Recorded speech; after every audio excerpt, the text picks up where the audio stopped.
प्रतापगढ़, मुरादाबाद समेत 3 जगहों पर बाज़ाफ्ता मौलानाओं का कत्ल किया गया, उनकी हत्या की गई। मस्जिद के इमाम की हत्या की गई। भारतीय जनता पार्टी से डरा कर लगातार मुसलमानों को गोलबंद करके वोट ले रहे हैं। समाजवादी पार्टी, कांग्रेस पार्टी और इस तरह की दूसरी तमाम पार्टियों से मेरा सीधा सवाल है कि अखिलेश यादव जी, आप मौके वारदात पर क्यों नहीं गए?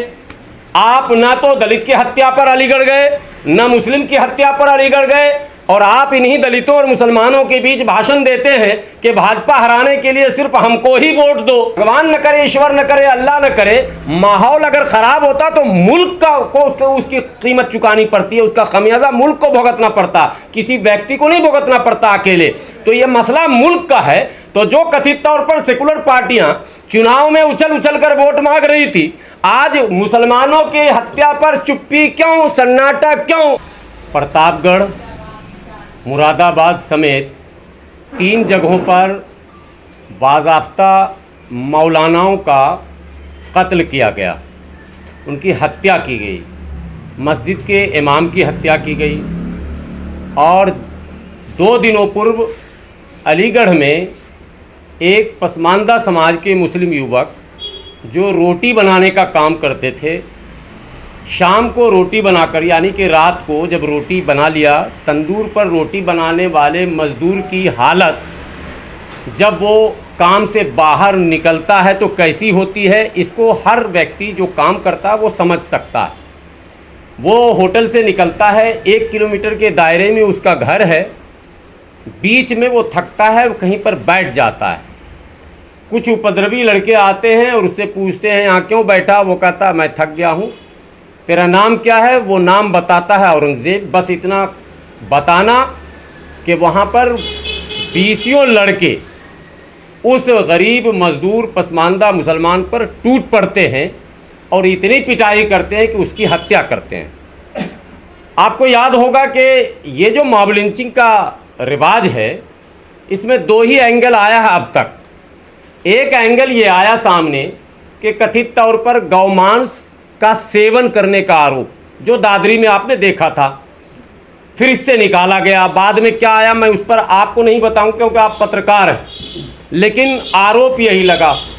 और दूसरा आरोप चोरी का, जो कि तबरेज़ अंसारी वाले में आपने देखा होगा एंगल आया था। लेकिन दादरी से लेकर, यानी अखलाक से लेकर, पहलू खान से लेकर, हाफिज जुनैद से लेकर, अफराजुल से लेकर, तबरेज़ और मजलूम अंसारी तक जितने भी मॉब लिंचिंग हुए हैं इस देश में, उसमें 99% पसमानदा मुस्लिम इसके शिकार हुए हैं। पहला सवाल तो यह पैदा होता है कि आदरणीय प्रधानमंत्री जी पसमानदा मुस्लिम के संबंध में कई बार पीड़ा प्रकट कर चुके हैं। उन्होंने स्वयं मंचों से स्वीकार किया है कि देश का पसमानदा मुस्लिम बहुत ज़्यादा प्रताड़ित है, वंचित है, शोषित है, पीड़ित है और मुख्य धारा से कटा है। तो आदरणीय प्रधानमंत्री जी को पसमानदा मुसलमानों के संबंध में, उनके सुरक्षा के लिए, उनके अपलिफ्टमेंट के लिए, उनको मुख्यधारा से जोड़ने के लिए, उनकी शिक्षा के लिए, उनके रोजगार के लिए योजनाएं बनानी चाहिए थी। इसके विपरीत भाजपा शासित प्रदेशों में बाज़ाब्ता बेलगाम भीड़ पसमानदा मुसलमानों की लगातार हत्या कर रहा, मॉब लिंचिंग कर रहा है। और आदरणीय प्रधानमंत्री जी और आदरणीय गृह मंत्री जी और उस राज्य के मुख्यमंत्री जी इस संबंध में एक शब्द भी कोई बयान नहीं दे रहे हैं। हम इसकी ऑल इंडिया यूनाइटेड मुस्लिम मोर्चा इस बात की निंदा करता है कि देश के मालिक, देश के गार्जियन, देश के सबसे कर्ता धर्ता और राज्य के गार्जियन अगर चुप रहेंगे तो बच्चा तो बेलगाम होगा ही। सो कथित तौर पर धर्म के नाम पर ये जो संगठन छोटे छोटे बन रहे हैं, ये अलगाववाद को अप्रत्यक्ष रूप से बढ़ावा दे रहे हैं। और ये सिलसिला अगर नहीं रोका गया तो मोर्चा का ये मानना है कि इससे सिविल वार की आशंकाएं बढ़ जाएंगी, जो कि इस देश के डेमोक्रेटिक सेटअप के लिए सही नहीं है। एक बात। दूसरी बात है कि क्या ये सिलसिला यूं ही चलता रहेगा या इसका अस्थाई समाधान भी होगा? लगातार पिछले कई वर्षों से जंतर मंतर और कई जगहों पर धरना के माध्यम से और प्रधानमंत्री जी को ज्ञापन देकर प्रधानमंत्री जी और माननीय गृह मंत्री जी को कई ज्ञापन सौंपकर ऑल इंडिया यूनाइटेड मुस्लिम मोर्चा ने इस बात की मांग की है कि जिस तरह से कांग्रेस शासित राज्य में स्वर्गीय प्रधानमंत्री राजीव गांधी जी ने 1989 में दलितों और आदिवासियों के सामाजिक सुरक्षा के लिए एक एक्ट बनाया था, जिसे आप प्रिवेंशन ऑफ एट्रोसिटी एक्ट के नाम से जानते हैं, अर्थात अत्याचार निवारण अधिनियम 1989, उर्दू में इंसदादे तशद्दुद एक्ट उसे कहते हैं। उस एक्ट के बनने से दलितों और आदिवासियों पर जो हाथ चलाने का एक प्रचलन था, उस पर बहुत हद तक विराम लगा है। यह बिल्कुल कड़वा सच है। तो क्यों नहीं अत्याचार निवारण अधिनियम में ही पसमानदा मुसलमानों को भी शामिल कर लें, ताकि असुरक्षा का भाव जो है वो कम हो जाए और ये जो हाथ उठाने का, ये जो भीड़ तंत्र के द्वारा किसी को भी मार देने का एक प्रचलन है इस देश में, इस पर भी लगाम लग सके। ये एक डिमांड आज फिर मैं दोहराता हूं देश के आदरणीय प्रधानमंत्री नरेंद्र मोदी जी से, आदरणीय गृह मंत्री अमित शाह जी से।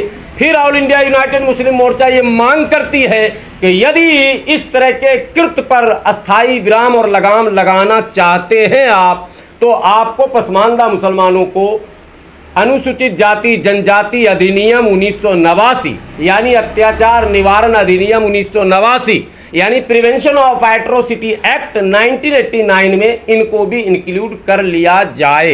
एक नंबर की बात।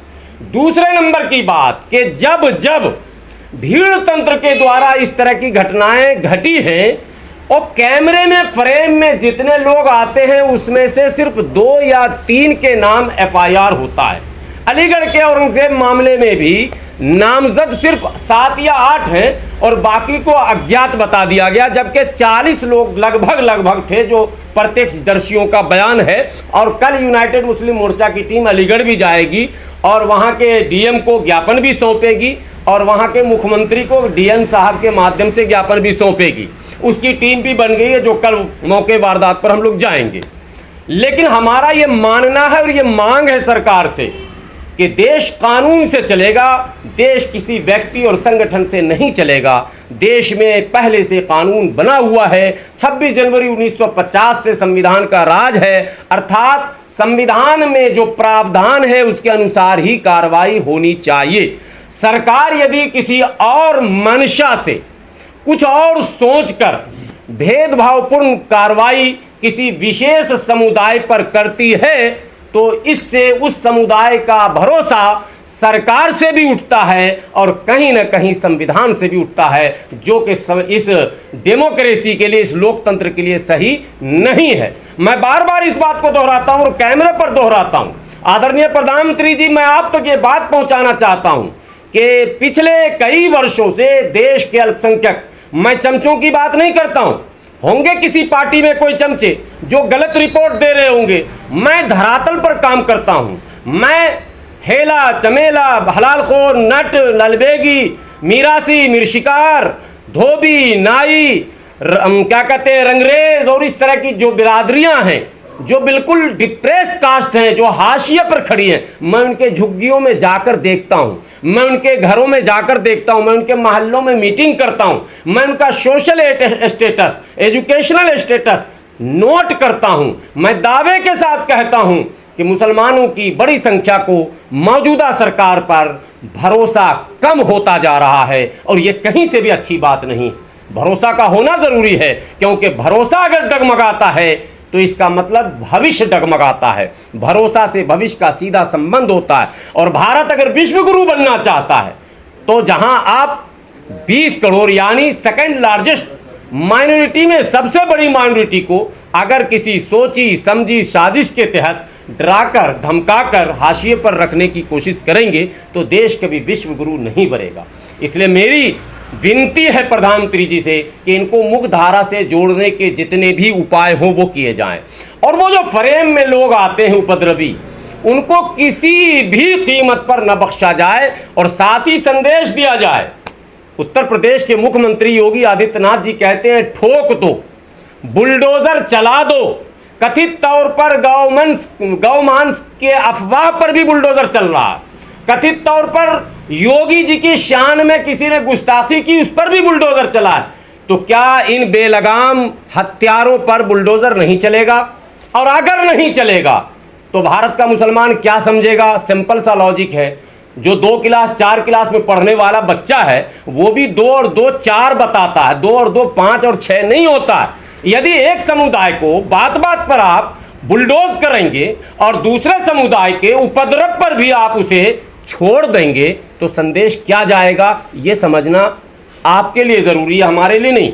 भारत का मुसलमान धीरे धीरे इस बात को देख रहा है। मुझे लगता है भारत के प्रबुद्ध नागरिक भी देख रहे हैं, प्रबुद्ध नागरिक बोल भी रहे हैं। आदरणीय प्रधानमंत्री जी, आपने सबका साथ, सबका विकास, सबका विश्वास कहा था, तो क्यों इस महान सेवक के प्रयास को आप नकार रहे हैं? इस देश का अल्पसंख्यक और विशेषकर पसमानदा मुसलमान, कपड़ा बुनने वाला काम भारत का पसमानदा मुसलमान, रुई ढूंढने का काम भारत का पसमानदा मुसलमान, कपड़ा काटने का काम भारत का पसमानदा मुसलमान, रंगने का काम पसमानदा मुसलमान, टायर पंक्चर बनाने का काम पसमानदा मुसलमान, सब्जी बेचने का काम, फल बेचने का काम, मीट मच्छी बेचने का काम, दूध बेचने का काम, पशुपालन का काम और सफाई का काम।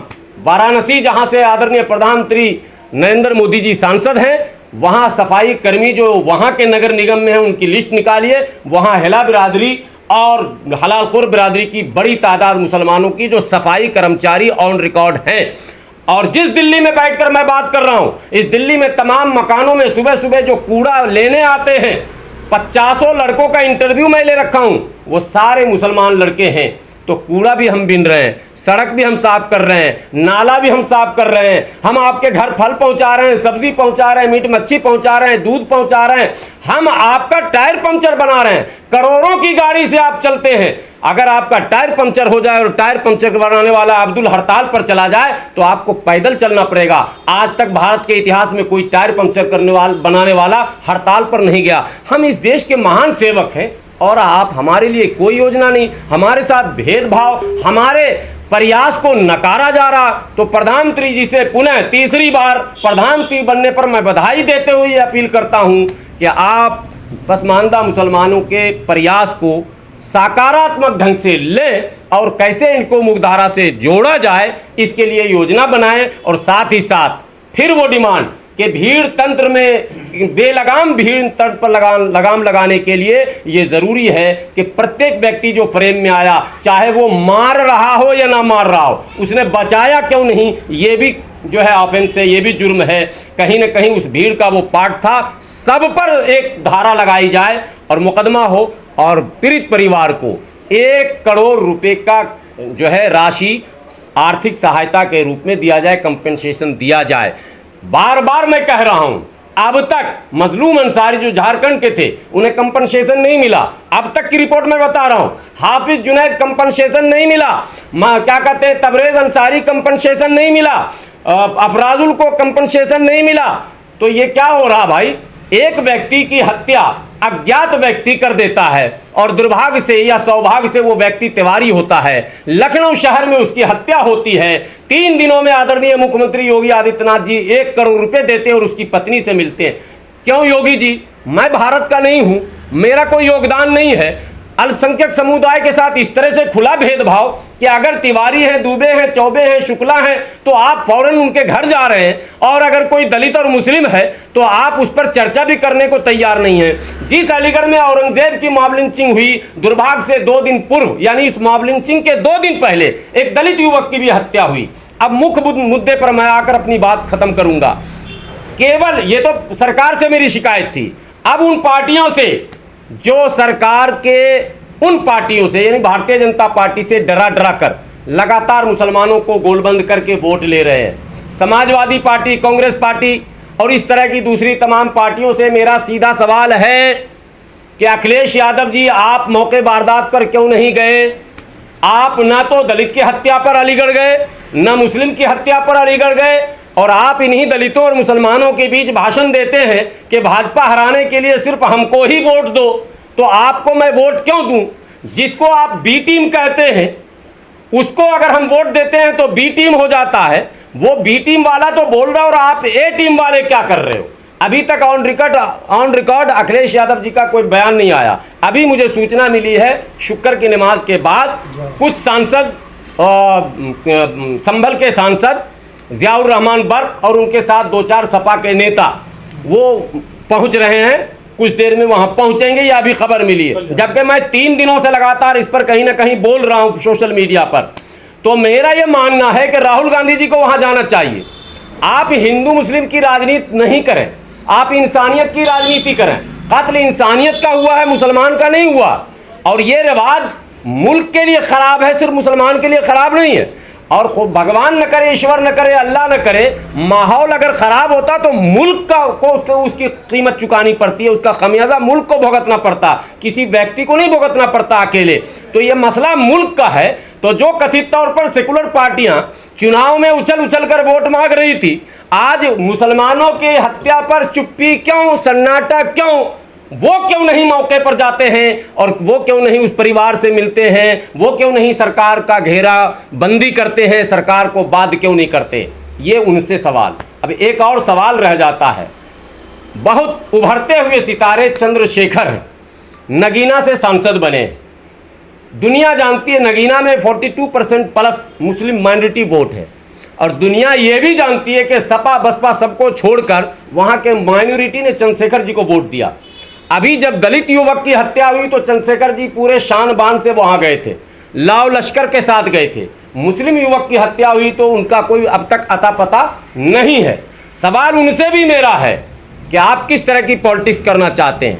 मेरा तो मानना है कि हत्या किसी की भी हो, जो राजनेता है उन्हें बोलना चाहिए मुखर होकर, किसी की भी हो। लेकिन अगर पॉलिटिक्स दलित मुस्लिम की है तो मुस्लिम का सिर्फ वोट लेने का पॉलिटिक्स है तो ये ज़्यादा दिनों तक नहीं चलेगा। अगर आप लंबे रोज के घोड़े हैं तो आपको सबका संतुलन बनाकर चलना होगा। मेरा सवाल चंद्रशेखर जी से भी है कि आपको अलीगढ़ जाना चाहिए और जिस तरह से धरना प्रदर्शन आंदोलन आपने किया था वो आपको इसमें भी करना चाहिए। आखिरी सवाल भारत के कथित तौर पर मुस्लिम संगठनों से भी है। मुस्लिम संगठन जितने भी हैं, चाहे जमीयत उलमा हिंद हो, जमात इस्लामी हो, जमात अहले हदीस हो, मशावरत हो, ये आपसी लड़ाई में भी बुरी तरह उलझे हुए हैं और इस तरह के संगीन मामलों पर चुप्पी साधे रहते हैं। कभी कभी ज़्यादा दबाव बनता है। जब उत्तरकाशी वाले मामले में हमने हंगामा खड़ा किया था तब जमीयत उलमा हिंद ने 2 घंटे बाद प्रेस कॉन्फ्रेंस किया था। देखते रहेगा, हो सकता है 1 घंटे बाद उनका ऐलान हो जाए प्रेस कॉन्फ्रेंस का। ये तरीक़ा सर ठीक नहीं है।